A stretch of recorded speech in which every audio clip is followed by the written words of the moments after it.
오늘 우리가 함께 읽은 길지 않은 6구절 말씀 속에서 두 개의 에피소드가 기록이 되어 있습니다. 두 사건 다 흉년의 때에 하나님께서 신실한 당신의 백성들을 먹이시는 이적을 말씀하고 있습니다. 선지자의 제자들이 바로 그들 대상들이었죠. 엘리사의 발 앞에 앉아 하나님의 말씀을 배우고 또 배운 말씀을 전하기 위해 소명을 받은 종들이었습니다. 이들은 농사를 짓거나 목축을 하는 자들이 아니라 하나님의 백성들이 하나님께 드리는 예물 또는 성도들의 헌신을 통해서 삶을 살아가는 자들이었습니다. 하나님께서 먹을 것을 풍성하게 주시는 풍년의 때에는 큰 어려움이 없었지만, 그러나 문제는 오늘 우리가 읽은 대로 흉년이 임하였을 때가 바로 큰 문제가 되는 것이죠. 흉년의 때는 이야기가 다르죠. 흉년이 되어 소출이 줄어들게 되면 본래 이스라엘 백성들은 첫 열매인 곡식과 처음 깎은 양털 이 모든 것들을 다 성전에 가지고 가서 제사장들에게 드렸습니다. 그 제사장의 몫으로 하나님이 규정해 놓으셨어요. 그리고 이제 소득의 11조를 또 드렸죠. 그러니까 이스라엘 백성들이 풍년의 때에는 문제가 없지만 흉년이 되었을 때는 첫 열매를 하나님 앞에 드리고 11조를 드린다 해도 그 양이 얼마 되지 않았기 때문에 정말 흉년이 되면 백성들 삶 자체도 공궁했고, 또 백성들이 주께 드린 예물로 생활하는 선지자의 제자들 더 고통스러울 수밖에 없는 것이죠. 오늘 말씀은 하나님의 말씀을 배우고 그 말씀에 순종하고 그 말씀을 전하는 것을 삶의 목적으로 삼는 자들에게 하나님은 풍년의 때뿐 아니라 흉년의 때라 할지라도 여전히 하나님께서는 그 백성을 먹이시는 하나님이신 것, 풍년의 때나 흉년의 때나 하나님의 공급하시는 능력과 손길은 조금도 줄어들지 않는다는 것을 우리에게 보여주시고 있습니다. 자, 그러면 하나님의 백성들이 하나님을 섬기는 나라인 이스라엘, 이 나라의 흉년이 임한 것은 무엇이며, 또한 그런 고난의 때에 성도들은 어떻게 살아야 되는가, 이걸 먼저 생각해 보겠습니다. 여러분, 먼저 구약에서요, 농사가 되지 않아서 흉년이 들었다, 비가 내리지 않은 가뭄으로 백성들이 기근을 당한다라는 것은 백성들의 죄에 대한 하나님의 진노의 표현이었습니다. 이미 열왕기 사무엘 상하를 통해서도 여러 번 말씀을 드렸는데요, 신명기 28장 20절로 24절에서 이렇게 말합니다. 20절 말씀 먼저 같이 읽죠. 시작. 내가 악을 행하여 그를 잊음으로 내 손으로 하는 모든 일에 여호와께서 저주와 혼란과 책망을 내리사 망하며 속히 파멸하게 하실 것이며, 여기 내가 악을 행하며 그를 잊음으로, 그러니까 악을 행한다 그 말은 율법을 떠났다 그 말이고, 그를 잊음으로는 지금 모세가 백성들에게 하는 설교예요. 여기서 말하는 그는 여호와 하나님입니다. 백성들이 율법을 버리고 하나님을 잃어버리고 본성이 원하는 대로 살아가게 되면 어떻게 하신다고요? 여호와께서 저주와 혼란과 책망을 내리사 망하며 속히 파멸하게 하실 것이다. 그 다음 21절로 22절 또 같이 읽습니다. 여호와께서 내 몸에 연병이 들게 하사 내가 들어가 차지할 땅에서 마침내 너를 멸하실 것이며, 여호와께서 폐병과 열병과 염증과 학질과 한재와 풍재와 썩는 재앙으로 너를 치시리니 이 재앙들이 너를 따라서 너를 진멸하게 할 것임이라. 그러니까 백성들이 율법을 버리고 여호와 하나님을 잃어버리고 떠나게 되면 당하게 되는 첫 번째 재앙은 쉽게 말씀을 드리면 전염병입니다. 전염병. 우리가 몇 년 전에 코로나로 인해서 전 세계가 큰 정말 고통을 받았습니다. 자, 그 다음, 그래도 회개하지 않을 때 하나님께서 그 다음에 보내시는 재앙이 무엇인가? 23절 24절 같이 읽습니다. 시작. 내 머리 위에 하늘은 노치 되고 내 아래 땅은 철이 될 것이며, 여호와께서 비 대신에 티끌과 모래를 내 땅에 내리시리니 그것들이 하늘에서 내 위에 내려 마침내 너를 멸하리라. 아멘.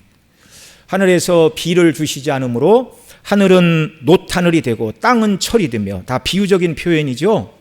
비가 오지 않는 그런 하늘과 비가 오지 않아서 땅이 철처럼 굳을 것이다. 비 대신 티끌과 모래를 내 땅에 내리신다. 거기다 사막 지역이 많으니까 뜨거운 동풍이 불게 되면 그 중동의 그 모래바람 굉장하잖아요. 우리가 가보지는 않았어도 이렇게 TV나 뭘 이렇게 보면 큰 모래바람이 쫙쪽에서부터 이렇게 밀려오면 이게 쑥 지나가면 건물이고 뭐고 아무것도 안 보여요. 그게 지나고 나면 이제 자동차 위에 먼지가 이만큼씩 이렇게 쌓여 있습니다. 그런 말씀들이죠. 비 대신에 티끌과 모래를 내 땅에 내리시리니 그것이 하늘에서 내 위에 내려 마침내 너를 멸하리라. 자, 백성들이 율법을 버리고 여호와 하나님을 떠날 때 당하게 되는 첫 번째 하나님의 재앙은 전염병이고, 두 번째는 바로 하나님이 비를 주시지 않으므로 흉년이 들고 기근으로 인한 고통을 당하게 될 것이다. 지금 엘리사 선지자가 사역하던 시대에, 물론 엘리사의 스승이었던 엘리사 시대에도 백성들의 죄로 인하여 3년 반 동안 비가 오지 않았습니다. 그런데 엘리사 시대에도 흉년이 들었다. 그 말은 여전히 아합의 후손들이 그 나라를 통치하며, 우리가 앞서 살펴봤죠. 대놓고 바알을 숭배하지는 않았지만 여로보암의 길로 갔다, 그렇게 말했잖아요. 단과 베델의 금송아지를 만들고 하나님을 섬기되 우상을 삼아 섬기는 그런 악을 행하던 시대였습니다. 그래서 하나님께서 여전히 너희가 나를 떠났다라는 것을 흉년을 통하여 보여주시고 있는 것입니다. 감사하게도 그런 고난의 때에 여전히 하나님께 소망을 둔 사람들이 있어요. 그들이 누구인가? 선지자의 제자들. 선지자 앞에 앉아 하나님의 말씀을 배웠습니다. 율법의 말씀을 배우고 그 말씀대로 순종하고 백성들에게 이 말씀을 가르치기를 원하는, 오늘날로 이야기를 하면 소명을 받은 하나님의 종들이죠. 여러분 생각해 보세요. 자, 인간적으로 생각할 때 흉년이 왔습니다. 먹을 것이 없습니다. 그러면 먹을 것을 구하기 위하여 산으로 둘러다니고, 또 얼마 되지 않는 사냥감을 잡으러 다니고, 그것도 어려우면 이방 땅에라도 가서 돈을 벌어야지, 이런 생각이 들지만 그 어려운 그때에 하나님의 말씀을 배우려는 선지자의 제자들이 있었다는 것입니다. 근원적인 문제의 해결책은 백성들이 회개하고 하나님께 돌이키는 거예요. 그러니까 고난의 때에 가서 먹을 걸 구하지 않고 말씀만 배우다니 이거 참으로 이치에 합당하지 않다 그러지만, 여러분 사람보다 하나님이 기뻐하시는 것이 뭔가를 생각하는 참된 지혜가 우리에게 있기를 바랍니다. 흉년의 때에 먹을 것을 구해야 하는 것이 마땅하지만, 그러나 그 모든 먹을 것도 누가 공급하세요? 하나님이 하시는 일이에요. 여러분 출애굽 당시에 농사 짓지 않아도 하나님께서 하늘의 문을 여시고 만나를 매일같이 쏟아부어 주시지 않으셨습니까? 그 하나님을 신뢰한다면 하나님 백성들이 율법을 버리고 하나님을 떠나서 당하는 그런 흉년의 재앙을 당한다? 가장 근본적인 일은 여호와께로 돌이키는 일입니다. 그래서 선지자의 발 앞에 앉아 말씀을 배우는 선지자의 생도들이 근원적으로 옳은 일을 하고 있는 거예요. 그래서 하나님께서 이 일을 기뻐하사 그들이 먹을 것이 없을 때 하나님께서 엘리사 선지자를 통하여 이적을 베푸사 그들의 먹는 문제를 해결하심을 통하여 바로 이런 일을 하나님께서 기뻐하신다는 것을 보여주시는 것입니다. 자, 길갈에 이르렀죠. 자, 길갈에도 여호와의 말씀을 듣기를 원하는 선지자의 제자들이 거기 있었다는 말입니다. 그들이 엘리사의 발 앞에 앉았다. 그 말은 엘리사가 그들에게 전하는 하나님의 말씀을 그들이 배웠다, 그런 말이에요. 백성들이 하나님을 떠나고 율법을 버림으로 흉년의 재앙을 만났으나 육신에 먹을 것을 찾아 나서지 않고 하나님 앞에서 말씀을 배우고 기도하는 자들이 있다는 것, 이게 하나님의 은혜입니다. 말씀드린 대로 백성들이 말씀으로 돌아와 순종할 때 하나님께서 내리시는 흉년으로 인한 기근의 재앙도 끝이 나는 것이죠. 소돔과 고모라를 하나님이 멸하시기 전에 아브라함을 만나셨죠. 아브라함이 하나님께 기도했습니다. 거기에 의인 50 있으면 어떻게 하시겠습니까? 멸하지 않겠다. 45이면은요 멸하지 않겠다. 40명이면은 멸하지 않겠다. 그러다가 10명까지 내려갔어요. 그런데 그 소돔과 고모라에는 의인 10명이 없어서 유황불로 멸망을 당했는데, 이 시대에 주님의 사랑하시는 몸된 교회인 우리 중심교회 성도님들이 말씀에 깨어있고 하나님께서 기뻐하시는 일을 감당함으로 말미암아 정말 이 어려운 시대에도 하나님께서 우리의 경건을 통하여 영광을 받아주시고 긍휼을 베풀어 주시기를 원합니다. 자, 이렇게 말씀을 배우고 기도하는 선지자의 제자들이라도 식사 때가 되면 어떻게 해야 돼요? 먹어야 돼요. 그게 사람입니다. 하나님께 사람을 그렇게 지으셨어요. 만약에 사람이 안 먹고도 산다면 일하려 들 사람이 별로 없을 것입니다. 사람은 누구나 때가 되면 먹어야 돼요. 여기 38절 하반절로 41절에서 이제 큰 솥을 걸러하고 국을 끓였는데 그 국 속에 독이 있어 먹을 수 없게 되었고 선지자가 독을 제거함으로 일용할 양식을 공급해 주시는 내용입니다. 자, 38절 하반절 엘리사가부터 같이 읽습니다. 엘리사가 자기 사환에게 이르되 큰 솥을 걸고 선지자의 제자들을 위하여 국을 끓이라 하며, 엘리사 선지자는 하나님의 말씀뿐만 아니라 그들의 육신의 양식도 공급을 해야 했습니다. 39절 또 같이 읽죠. 시작.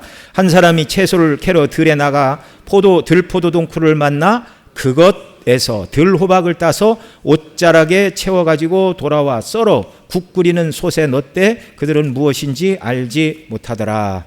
그러니까 여러 사람이 가서 이렇게 채소를 구하러 나갔어요. 캐러 나갔다 그러잖아요. 그러니까 뭐 이스라엘의 채소는 모르겠어요. 우리 시기로 얘기하면 고구마, 감자, 토란 이런 거 다 지금 이제 캐러 간 거예요.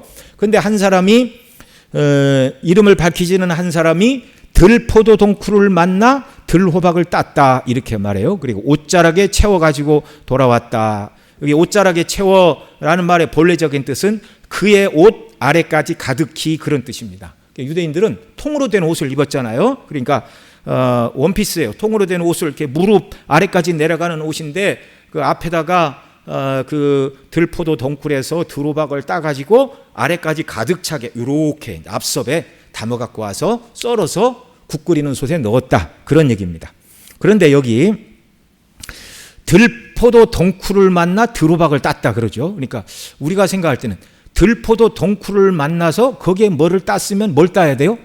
들포도를 따야 되는데 왜 들포도 덩굴을 만났는데 들호박을 땄다고 그러는가? 이상하게 생각이 들 수 있습니다. 여기 이제 포도 덩굴에서 이 덩굴이라는 말이 히브리어로 케펜이라는 단어인데 포도나무와 같은 덩굴 식물을 말하는 거예요. 그러니까 포도나무가 아니라 포도나무와 같은 덩굴 식물이다 그런 말입니다. 그리고 이제 들호박을 땄다 그 말인데 들에 있는 박이나 왜 이런 걸 말하는 거예요. 조롱박 같은 거. 들 익은 박. 이걸 지금 들호박이라 이렇게 표현한 거예요. 그러니까 이렇게 덩굴 식물에서 뭔지 모르는 박같이 생긴 걸 앞섭에 이만큼 따갖고 왔다 그 말입니다. 자, 그런데 썰어서 넣었는데 그들은 그것이 무엇인지 알지 못한지라. 그러니까 그 음식을 준비하는 모든 사람들 중에 그것이 독성이 있는 것인 줄 아무도 몰랐다 그런 말이죠. 그러니까 평소에 우리식으로 얘기하면 늘 먹던 감자, 고구마뿐만 아니라 이상한 채소를 따서 넣었는데 그것이 먹는 것인지 안 먹는 것인지 아무도 구분을 못했다 그런 말입니다. 자, 40절 같이 읽죠. 이에 퍼다가 무리에게 주어 먹게 하였더니 무리가 국을 먹다가 그들이 외쳐 이르되 하나님의 사람이여 솥에 죽음의 독이 있나이다 하고 능히 먹지 못하는지라. 큰 솥에 국을 끓여 사람들에게 퍼서 나누어 주었을 때 그 국을 먹다가 사람들이 하는 말이었습니다. 하나님의 사람이여 솥에 죽음의 독이 있나이다. 독성이 강한 쓴맛을 인하여 먹지 못하고 하는 말이죠. 자, 이 문제에 대한 해결책이 무엇입니까? 41절 같이 읽죠. 엘리사가 이르되 그러면 가루를 가져오라 하여 솥에 던지고 이르되 퍼다가 무리에게 주어 먹게 하라 하며 이에 솥 가운데 독이 없어지니라. 아멘. 자, 이 문제의 해결책은 무엇이었습니까? 엘리사 선지자가 무엇을 가져오라고 그랬어요? 가루를 가져오라. 솥에 던지고 퍼다가 무리에게 주어 먹게 하라. 가루를 솥에 던질 때 독이 없어지는 일이 일어난 것이죠. 그러니까 여러분 평소에 엘리사처럼 독성학 공부를 열심히 하시기 바랍니다. 그런 얘기가 아니죠? 그런 얘기가 아니에요. 가루가 어떤 변화를 일으킨 게 아닙니다. 하나님께서 일으키신 변화예요. 열왕기하 2장 19절로 22절 우리가 앞서 살펴본 내용, 여리고의 물이 나쁨으로 토지 소산이 익지 못하고 떨어진다는 말을 듣고 엘리사가 새 그릇에 소금을 가져오라고 물 그릇으로 나아가 소금을 그 가운데 던지자 물이 고쳐지는 일이 일어났죠. 그때도 그 물이 나빠서 열매가 다 익기 전에 떨어지는 그 물에 소금을 타면 화학작용이 일어나 그 물이 고쳐진다. 그래서 이 물이 고쳐진 게 아니에요. 그러면 물이 솟아나올 때마다 계속 소금을 뿌려야 돼요. 근데 그렇게 하지 않았잖아요. 소금은 하나님께서 여리고의 나쁜 물을 고치신다는 표시였습니다.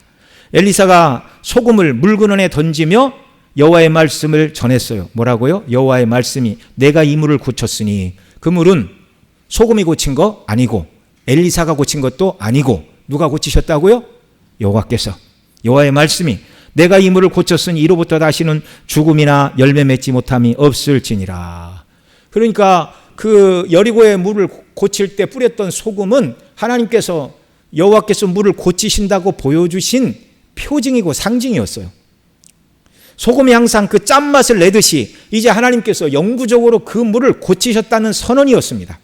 오늘 본문에 들 호박으로 국을 끓여 독성으로 인해 먹을 수 없을 때 가루를 던짐으로 국에서 독성이 제거되었는데, 이것도 그 독성과 밀가루가 화학작용을 일으켜서 독을 중화시킨 것이 아니고 전적인 하나님의 능력으로 독이 제거된 것입니다.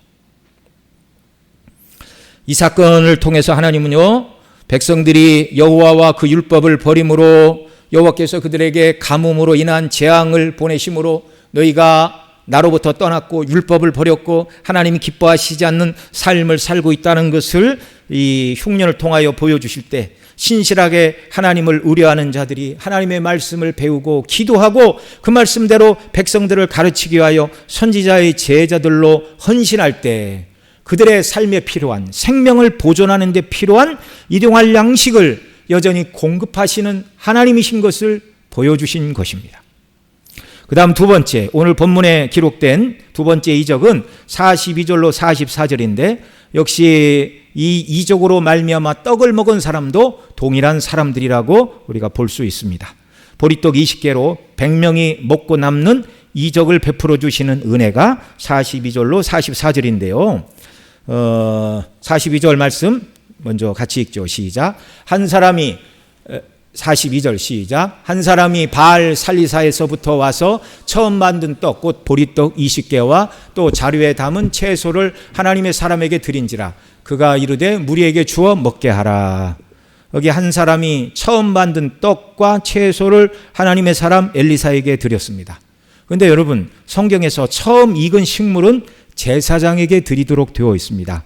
민수기 18장 13절, 이게 아론에게 주시는 말씀이에요. 같이 읽죠. 시작. 그들이 여호와께 드리는 그 땅에 처음 익은 모든 열매는 내 것이니 내 집에서 정결한 자마다 먹을 것이니라. 처음 익은 열매와 곡식, 그 곡식으로 만든 떡, 처음 것을 하나님께 드리는 것은 아론과 그의 후손들의 제사장의 몫이다, 이 말씀이고요. 신명기 18장 3절로 5절에서는 더 분명하게 제사장이라고 언급하고 있습니다. 여기도 같이 읽지요. 시작. 제사장이 백성에게서 받을 몫은 이러하니 곧 그들이 드리는 제물의 소나 양이나 그 앞다리나 두 볼과 위라, 이것을 제사장에게 줄 것이요. 또 내가 처음 거둔 곡식과 포도주와 기름과 내가 처음 깎은 양털을 내가 그들에게 줄 것이니. 예, 거기까지만 읽으면 됩니다. 자, 처음 거둔 모든 곡식, 누구 몫이라고요? 제사장. 그런데 오늘 본문 42절에서 어떤 사람이 처음 만든 곡식으로 떡을 만들고 채소를 가지고 와서 제사장이 아닌 누구에게 주었어요? 엘리사 선지자, 하나님의 사람에게 주었어요. 왜 그렇습니까? 말씀드린 대로 당시 북이스라엘에는 제대로 된 여호와의 제사장이 없었어요. 성전은 남쪽 유다 왕국에 있었고, 처음 왕이었던, 북왕국의 왕이었던 여로보암이 단과 베델의 금송아지를 섬기고 일반으로 제사장을 삼고, 그 다음에 유월절, 오순절, 장막절의 절기를 폐하고 그들의 달력으로 8월 15일에 새로운 절기를 만들고 원하면 아무나 레위지파가 아니라도 제사장을 삼아서 마음대로 제사를 드리게 했습니다. 그러니까 경건한 하나님의 사람들, 북왕국에 사는 경건한 사람들, 많은 사람은요 남쪽으로 내려갔고요, 또 북쪽에 살지만 경건한 사람들은요 그 하나님의 말씀을 떠난 우상을 숭배하는 제사장들에게 하나님이 말씀하신 첫 제물을 드릴 수가 없었어요. 그래서 믿음으로 섬기는 하나님의 사람 엘리야에게 처음 익은 열매와 곡식을 가지고 온 것입니다. 오늘 본문 42절에 등장하는 바알 살리사에서부터 찾아온 이 한 사람, 하나님의 사람인 엘리사에게 비록 흉년이라서 많은 소출은 거둘 수 없었지만 처음 익은 곡식으로 떡을 만들어 보리떡 20개와 또 자루에 담은 채소를 하나님의 사람에게 드렸습니다. 한 사람이 들고 왔으니까 양이 그렇게 많지 않다는 것이죠. 여러분, 예수님께서 오병이어의 이적을 행하실 때 벳세다 들녘에서 한 소년이 자기가 먹으려고 싸가지고 온 쉽게 얘기하면 도시락을 주님께 드렸는데 보리떡이 몇 개였어요? 5개, 물고기는 2마리. 이게 그러니까 한 소년, 그러니까 한 사람의 소년이라고 했지만 몇 살인지 모르니까 그냥 성인으로 생각해도 보통 사람이 한 끼 식사를 하려면 유대인들이 만든 보리떡 5개와 물고기 2마리 정도, 이제 큰 물고기가 아니니까 우리 얘기는 요만한 조기 그런 거 한 2마리 되겠죠. 예. 자, 이것에 비추어 보면 보리떡 20개는 성인 남성 몇 명이 먹으면 적당한 식사량이죠? 4사람. 예. 성인 남성 4사람이 먹으면 적당한 양 또는 부족한 양 정도 되는 거예요. 그런데 42절 하반절에 보면 하나님의 사람 엘리야는 그 사람이 얼마나 떡을 대단히 많이 가지고 왔는지 들었는지 못 들었는지 뭐라고 그래요? 그가 이르되 무리에게 주어 먹게 하라. 4명 정도 먹기에 알맞든지 혹은 성인 4사람이 먹기에 조금 부족한 양 밖에 안 되는 보리떡 20개를 거기 모인 100명의 사람에게 무리에게 주어 먹게 하라, 이렇게 말하고 있어요. 이 말을 들은 하나님의 사람의 사환 곧 게하시의 반응이 43절입니다. 43절 시작. 그 사환이 이르되 내가 어찌 이것을 100명에게 주겠나이까 하나 엘리사는 또 이르되 무리에게 주어 먹게 하라. 여호와의 말씀이 그들이 먹고 남으리라 하셨느니라. 아멘. 여기 엘리사의 사환인 게하시가 내가 어찌 이것을 100명에게 주겠습니까? 이것은 현실을 직시한 말이에요. 누구라도 마찬가지죠. 4사람 정도 먹기에 적당한 보리떡 20개를 100명에게 먹게 하라니까. 하나씩 줘도 20명밖에 못 먹어요. 100명에게 20개를 주려면 5조각을 내야 돼요. 5조각. 그냥 이만하다고 쳐도, 주먹만 이렇게 클 리가 없지만, 이만하다 할지라도 5조각을 내면 이게 한 사람의 식사양으로 터무니가 없이 적은 거 아닙니까?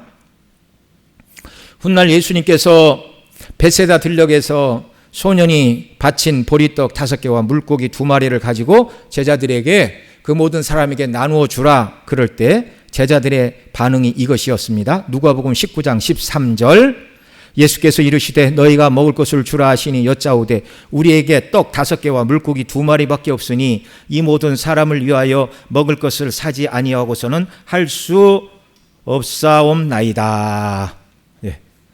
그게 이제 사람의 반응은 비슷한 거예요. 엘리사의 사환 게하시나 예수님의 제자들이나 적은 떡으로 그 많은 사람들을 이렇게 나누어 주라. 그러니까 그래도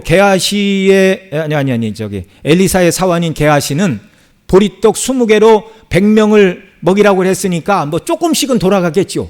근데 예수님의 말씀 보리떡 5개 물고기 2마리로 남자만 5,000명을 주라고 했는데 글쎄 그걸 이렇게 5,000명에게 나누면 얼마큼 돌아갈까요? 쌀 한 톨만큼 돌아갈까요? 그 정도도 안 돌아갈 겁니다. 자, 내가 어찌 이것을 100명에게 주겠나이까 라고 하는 말은 지극히 상식적인 말이에요. 그러나 우리 하나님께서는 상식을 넘어서 역사하시는 분이신 줄을 믿으시기 바랍니다. 43절, 오늘 본문 43절 같이 읽죠. 시작.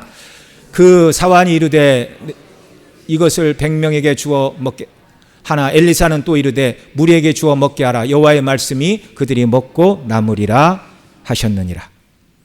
무리에게 주어 먹게 하라. 여호와의 말씀이 그들이 먹고 남으리라 하셨느니라. 떡이 몇 개 있든지 상관없어요.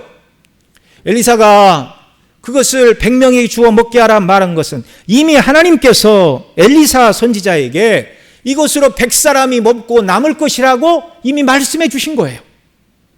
엘리사의 모든 행동은 하나님의 말씀을 듣고 행하는 일이었습니다. 38절로 41절에 기록된 독이 있어 먹을 수 없는 쓴 국에 가루를 던지자 독이 없어지고 선지자의 제자들이 주른 배를 채울 수 있었던 것도 여호와께서 엘리사에게 그 솥에 무엇을 던지라고 하셨기 때문에요?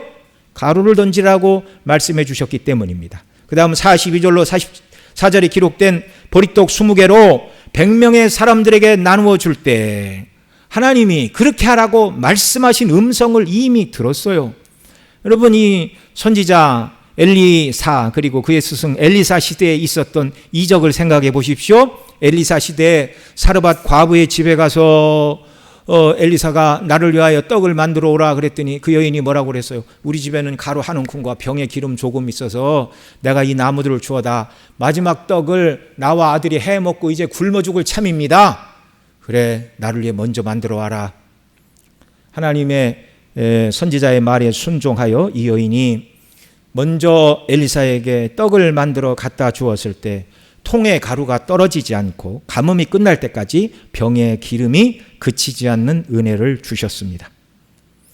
또한 엘리사에게 선지자의 제자가 빚을 남겨놓고 죽었지요. 그 아내가 찾아와 내 남편이 하나님을 경외하는 자였는데 빚을 많이 남기고 주고 내 두 아들이 이제 종으로 팔려갈 입장입니다. 좀 도와주세요. 그럴 때 엘리사가 뭐라고 그랬어요?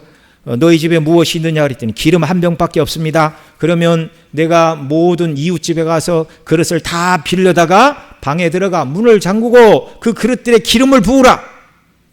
그 모든 그릇에 기름이 다 찰 때까지 병에 기름이 마르지 않았습니다.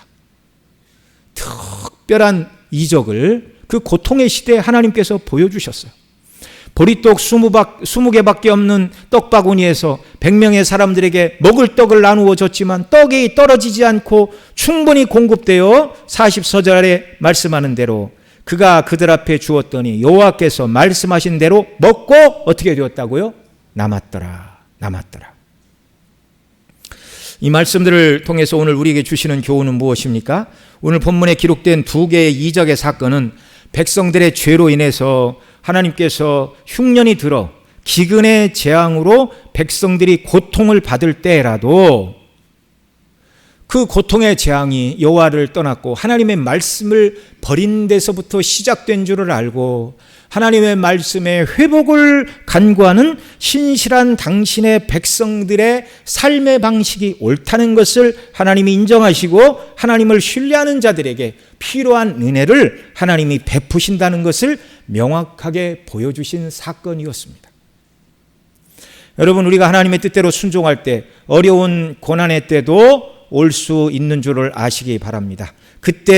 그러나 하나님은요, 그때를 이길 은혜도 함께 주시는 줄을 믿으시기 바랍니다.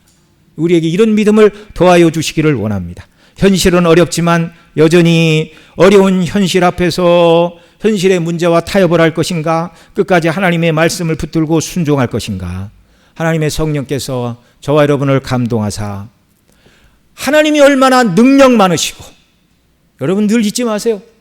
광야 60만 이스라엘 농사 짓지 않아도 날마다 하나님께서 만나를 주시고 물이 없는 그곳에 반석을 쳐서 생수를 공급하시고 고기가 먹고 싶다고 그러면 메추라기를 그들 가운데 한 자씩이나 쌓아주신 하나님의 능력에서는 오늘도 짧아지지 않았음을 믿으시기 바랍니다.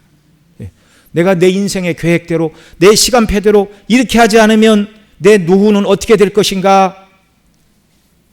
그러나 사람의 계획보다 하나님의 베푸시는 은혜의 손길이 훨씬 풍성하고 충만하고 인간의 계획은 실패할 수 있지만 하나님의 사랑은 실패하지 않는다는 사실을 여러분 믿으시기 바랍니다. 하나님을 신뢰하고 우리가 살아야 돼요.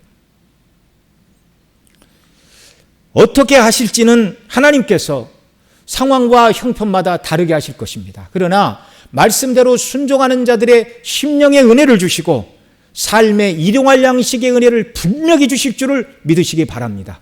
주님이 약속하셨어요. 그 나라와 그의 의를 구하라. 그러면 일용할 양식 반드시 주시리라. 하나님의 약속입니다. 둘째로 선지자의 제자들에게는 고난의 때에 하나님의 사람 엘리사가 있었습니다. 엘리사는 하나님의 말씀이 그들이 먹고 남으리라 하셨느니라는 하나님의 말씀을 듣는 사람이었어요.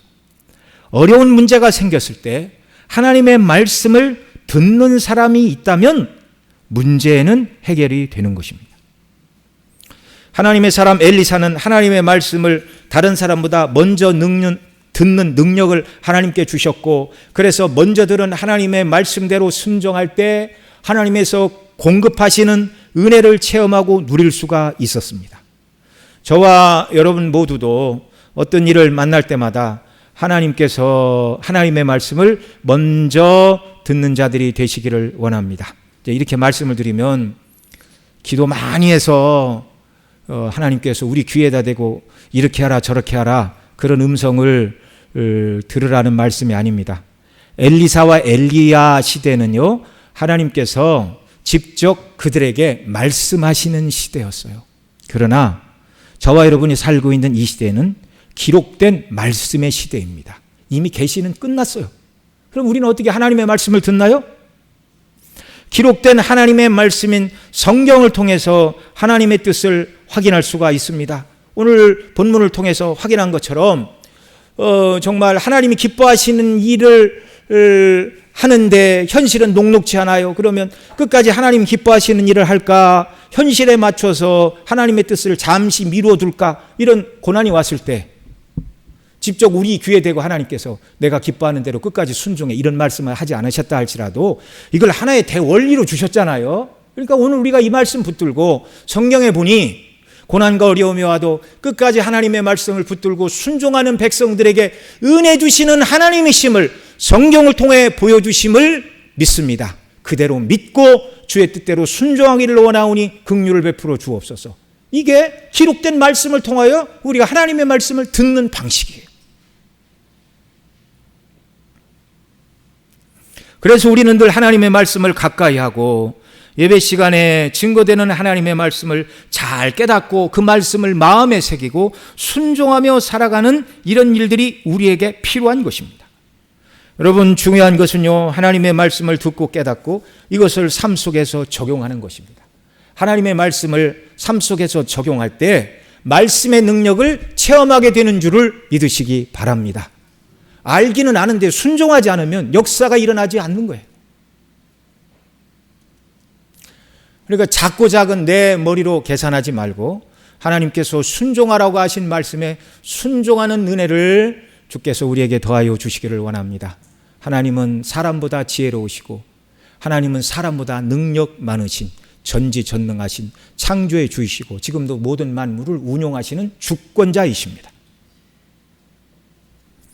끝으로 고난의 때에도 하나님께서는 당신의 신실한 백성들에게 필요한 은혜를 공급해 주신다는 것을 여러분 기억을 해야 돼요. 신실한 하나님의 사람들에게 필요한 은혜를 공급해 주신다.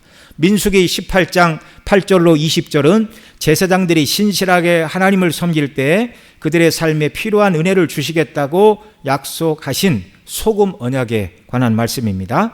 자, 민수기 18장 19절로 20절만 읽죠. 시작. 이스라엘 자손이 여호와께 거제로 드리는 모든 성물은 내가 영구한 목의 음식으로 너와 내 자녀에게 주노니 이는 여호와 앞에 너와 내 후손에게 영원한 소금 언약이니라.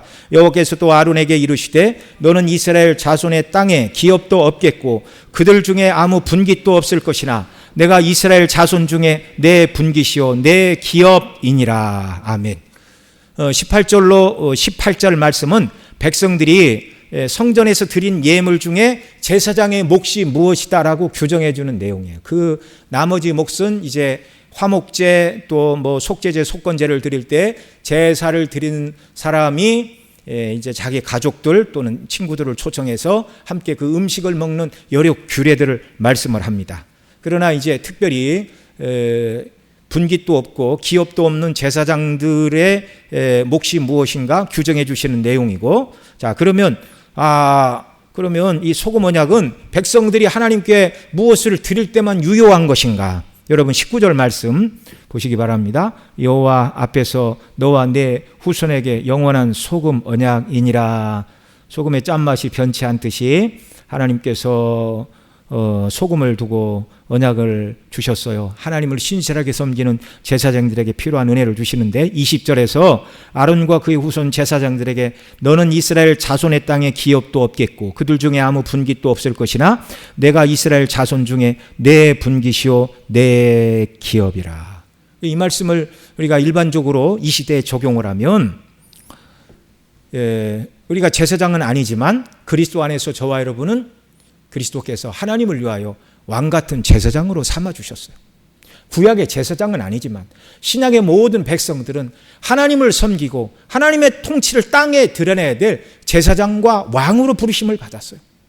저와 여러분들이 이 직임을 온전히 잘 감당하기를 원할 때 하나님이 우리 가운데 분깃이 되어주시고 기업이 되어주셔서 우리가 이 땅에서 하나님을 섬기는 데 필요한 모든 은혜를 공급해 주신다는 말씀입니다.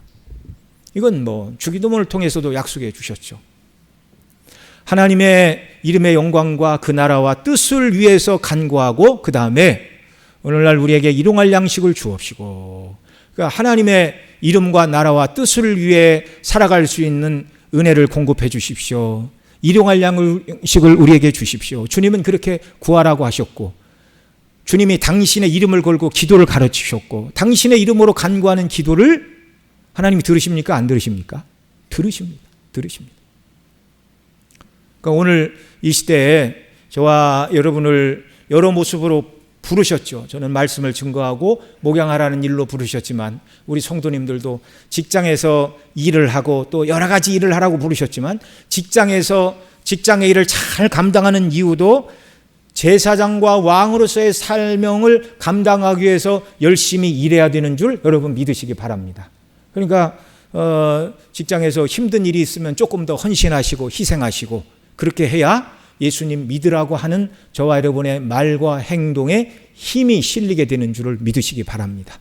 주의 영광을 위하여 이렇게 섬길 때 우리가 하는 일에 하나님이 범사에 복을 주시고 하나님이 정말 우리 가운데 기업이 되어주시고 또 하나님이 우리 가운데 분깃이 되어주시사 신실하게 하나님을 섬기는 자들의 필요한 모든 은혜를 공급해 주신다는 사실을 여러분 믿으시기 바랍니다. 주기도문에서 가르치셨고 또 마태복음 5장, 6장, 7장 산상수훈에서 결론적으로 가르치신 말씀도 그거예요. 무엇을 입을까 마실까 염려하지 말고 이것은 다 이방인들이 구하는 것이요 이 모든 것은 하나님 너에게 공급하실 것이니 너희는 그의 나라와 그의 의를 구하라. 그의 나라와 그의 의를 구하며 믿음으로 살아가는 모든 백성들에게 삶에 필요한 은혜를 광야에서도 공급하셨고 우리 이전에 믿음으로 살아갔던 모든 백성들에게도 그와 같은 은혜를 공급해 주셨고 또 오늘 이 시대를 살아가는 저와 여러분에게도 이런 은혜를 공급해 주시기를 주실 줄 믿습니다. 오늘 낮에 우리 목사님 강론하신 시편 37편 23절 24절 그 두 구절 뒤에 뭐라고 그래요? 내가 의인과 그의 후손이 걸식하는 것을 보지 못하였다라고 분명히 말씀하고 있어요. 하나님의 뜻대로 순종하는 자들에게 필요한 은혜를 주시는 줄 믿고 하나님이 기뻐하시는 뜻에 정말 흉년의 때 선지자의 생도와 같이 말씀을 배우고 그 말씀이 이루어지기를 기도하고 또 그 말씀 가운데 살아가며 백성들을 진리 가운데 인도하기 위하여 힘썼던 사람들처럼 저와 여러분이 하나님의 미랄이 되어 주의 뜻대로 순종하며 주 영광을 드높이는 백성들로 살아가는 은혜를 주시고 이러한 삶을 살아갈 때 범사에 우리에게 필요한 은혜를 주심을 또한 믿으시기 바랍니다. 우리 함께 기도하겠습니다. 하나님 아버지, 우리의 삶이 정말 하나님이 기뻐하시는 일을 추구하는 삶이 되게 하시고 우리의 이런 삶에 하나님 함께 하사 능력으로 이런 삶을 살아갈 수 있도록 성령의 충만함과 은혜를 더하여 주시고 일반 은총에도 은혜를 주시어서 우리의 삶 속에 부족함이 없도록 일용할 양식을 날마다 공급하시고 하나님을 신뢰함으로 하나님의 말씀대로 순종하여 하나님이 역사하시는 능력을 체험하고 맛보고 살아가는 순례길이 되도록 은혜 주시기를 원합니다. 우리